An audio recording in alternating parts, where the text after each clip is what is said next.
Kami dari kelompok 8 metode penelitian ilmiah. Saya Fresdisa Mangkubumi. Saya Ginanda Parasmura. Saya Nur Fajriati Ramadhani. Dan kami akan menjelaskan tentang interpretasi hasil analisis dan laporan penelitian. Silakan disimak. Baiklah, di sini saya akan menjelaskan tentang bagian interpretasi dari hasil analisis dari suatu penelitian.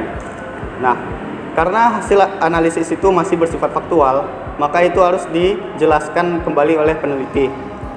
Terutama ketika penelitian itu tidak terbukti, karena ketika hipotesis itu terbukti dan penelitiannya berjalan dengan baik sesuai yang direncanakan dan mendapat hasil yang positif, maka penjelasan dan interpretasi itu tidak memberikan pengaruh yang sangat banyak, yang signifikan terhadap hasil dari penelitian itu. Tetapi kebalikannya, jika ketika dilaksanakan penelitian itu lalu hasilnya itu hipotesisnya tidak terbukti, maka sang peneliti itu harus mencari sebab dan alasan kenapa suatu hipotesis yang dia kemukakan itu tidak terbukti. Maka dia bisa menelusuri dari mana asalnya hipotesis itu tidak terbukti. Salah satunya itu yang pertama itu adalah landasan teori. Bisa saja landasan teori yang digunakan oleh sang peneliti itu sudah tidak valid lagi atau sudah kuno, sudah usang. Maka terjadi kesalahan dalam hipotesisnya yang baru ini, yang menyebabkan akhirnya tidak terbuktinya hipotesis itu. Lalu yang kedua itu bisa dari sampel. Karena pengambilan sampelnya itu yang tidak sesuai atau tidak mewakili populasi, atau mewakili populasi tapi hanya sedikit jumlahnya. Tetapi itu bisa menyebabkan dari tidak terbuktinya hipotesis penelitiannya. Jadi penelitiannya itu tidak terbukti hipotesis yang dia kemukakan. Lalu yang ketiga itu ada alat pengambil data. Nah, misalnya hipotesisnya memang sudah benar, memang sudah secara teoretik benar, tetapi bisa tidak terbukti karena alat pengambil datanya itu tidak valid dan instrumennya itu tidak bisa membuktikan kebenaran dari hipotesis itu. Maka yang tadinya hipotesisnya sebenarnya itu sudah bagus, sudah benar sebenarnya, tapi bisa tidak terbukti. Lalu yang keempat itu ada rancangan penelitian, yaitu dari strategi sang peneliti dalam menyusun struktur penelitiannya. Maka jika ada kesalahan di sana, itu bisa jadi penyebab dari gagalnya hipotesis. Lalu perhitung-hitungan, dan ketika misalnya dia menggunakan statistik untuk penelitiannya dan itu sudah umum, nah bisa jadi dia salah dalam perhitungan yang dia lakukan.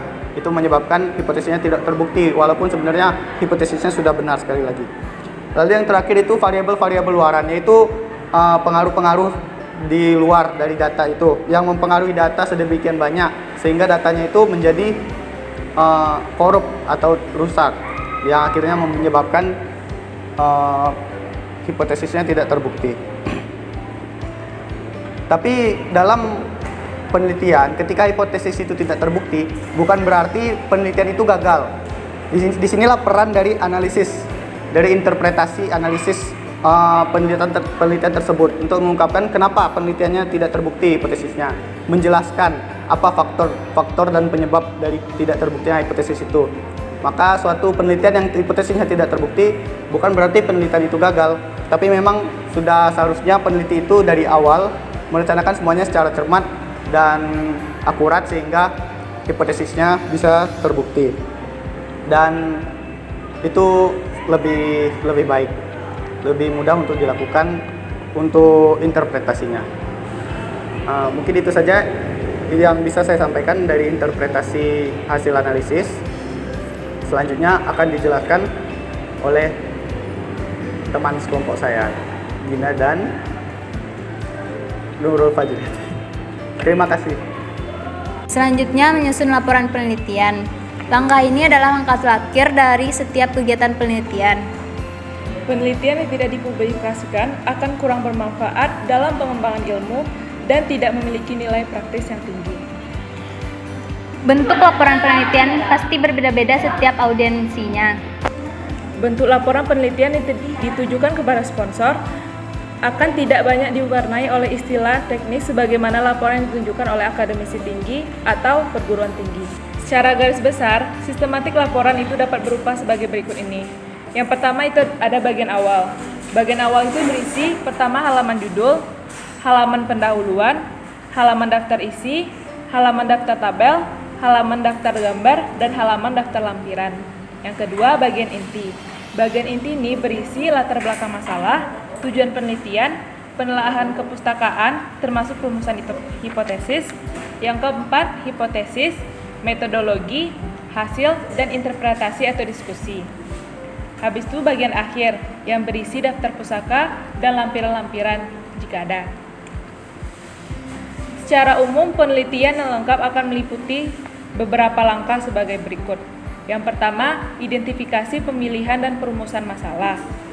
Yang identifikasi bersumber pada bacaan, pertemuan ilmiah, pernyataan pemegang otoritas, pengamatan sepintas, pengalaman pribadi, dan perasaan intuitif. Yang kedua, ada pemilihan masalah dilakukan atas dasar pertimbangan. Yang pertama ada dari arah masalahnya, yaitu pengembangan teori, pemecahan masalah praktis. Yang kedua ada dari arah peneliti. Penelitian itu harus manajeable. Yang ketiga ada perumusan masalah. Yang pertama dalam bentuk kalimat tanya, padat dan jelas, memberi petunjuk tentang mungkinnya menjawab masalah itu secara empiris. Yang kedua ada penelaahan kepustakaan.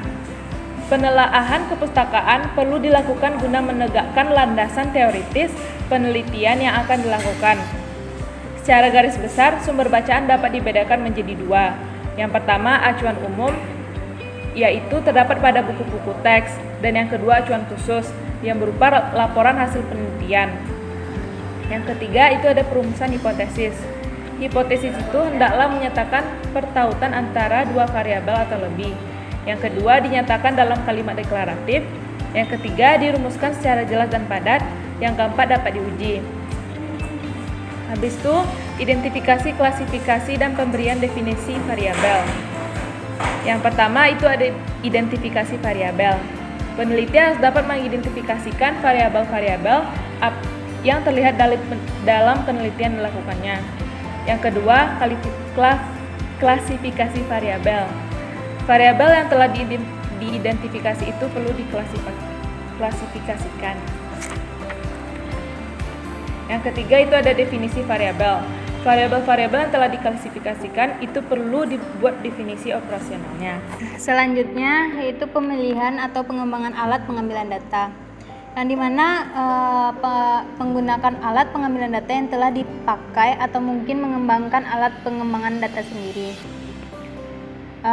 Yang keenam yaitu pemilihan rancangan penelitian. Rancangan penelitian mana yang dipilih ditentukan variabel-variabelnya, penelitian serta hipotesis yang akan diuji. Yang ketujuh yaitu penentuan sampel. Tujuannya itu untuk mempertimbangkan menentukan sampel agar diperoleh sampel representatif bagi populasinya. Dalam hal ini ada 4 parameter yang berpengaruh, yaitu variabel populasi, besar sampel, teknik penentuan sampel, kecermatan memasukkan ciri-ciri populasi dalam sampel. Selanjutnya yang ke-8 yaitu prosedur pengambilan data berpengaruh terhadap kualitas data. Oleh karena itu kita harus ikuti secara tertib. Selanjutnya yang ke-9 yaitu pengolahan analisis data. Untuk pengolahan analisis data telah dikembangkan teknik-teknik atau prosedur-prosedur tertentu yang masing-masing yang pada umumnya mensyaratkan hal-hal tertentu. Syarat-syarat itu harus dipenuhi secara baik agar hasil pengolahan dan analisis itu seperti yang diharapkan. Selanjutnya interpretasi hasil analisis. Cendekiawan seseorang nampak pada bagaimana menginterpretasikan hasil penelitiannya. Yang ke-11 yaitu menyusun laporan. Pada umumnya masing-masing disiplin menetapkan format penulisan laporan. Mungkin sekian. Demikianlah hasil presentasi dan diskusi kami. Terima kasih atas perhatian teman-teman. Mohon maaf apabila ada kesalahan dalam penyampaian informasi dari kami.